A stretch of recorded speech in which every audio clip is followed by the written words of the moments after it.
એક simple example આપવું છે. હું કોઈ પાર્ટીની વિરોધની વાત નહીં, પણ હું એક બે વ્યક્તિઓને ઓળખું છું જે લોકો સત્તાધારી પાર્ટી ભારતીય જનતા પાર્ટીના લોગો પોતાની ગાડી પર લગાવીને ફરે. એમને કોઈ લેવા દેવા નથી પાર્ટી સાથે. મેં એમને પૂછ્યું કે આનું કારણ શું, તો કહે છે કે અમે જ્યાં પણ ગાડી પાર્ક કરીએ કોઈ દિવસ ભાજપનો લોગો ને ભાજપનો ખેસ લાગેલો હશે એટલે પોલીસ અમારા ઉપર કોઈ પણ ફાઇનનો, અમારા ઉપર કોઈ પણ ચાર્જ નહીં કરે. કેમ આવું?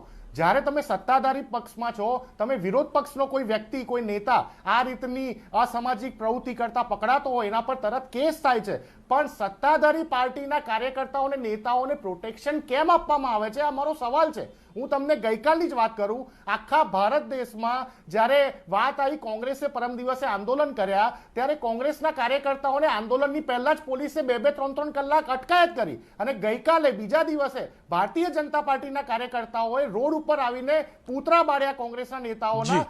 પોલીસની સામે પૂતળા બાળી રહ્યા છે. રોનકભાઈ, મીડિયા કર્મીઓ સવાલ કરે છે કે તમે આ લોકો ઉપર એક્શન કેમ નથી લેતા, કોઈ કલમ કેમ નથી લગાવી રહ્યા? મીડિયા કર્મીઓને પોલીસ કર્મીઓ જવાબ નથી આપી રહ્યા, નો કમેન્ટ જેવા શબ્દો વાપરે છે. પ્રોટેક્શન સરકાર આપી રહી છે, મારો કહેવાનો મતલબ છે. તમે કેમ પ્રોટેક્શન આપો છો? અરે નિશાંત રાવલ હોય કે નિશાંત રાવલની પાર્ટીનો કોઈ પણ કાર્યકર્તા અસામાજિક પ્રવૃત્તિ સાથે જોડાયેલો હોય, તમે કડકમાં કડક પગલા લો, એને સસ્પેન્ડ કરો 6 વર્ષ માટે પાર્ટીમાંથી. આ વાતનો ઉકેલ નથી રોનકભાઈ. વાતનો ઉકેલ છે કે જે નેતાના નામે તમે શાખ જમાવા બેસો છો, તમે લોકો ઉપર ક્રિએટ કરો છો, એક ડર ક્રિએટ કરો છો. આ ના થવું જોઈએ. આજે લોકો આ ડરના કારણે ત્રસ્ત થઈને બેઠા છે.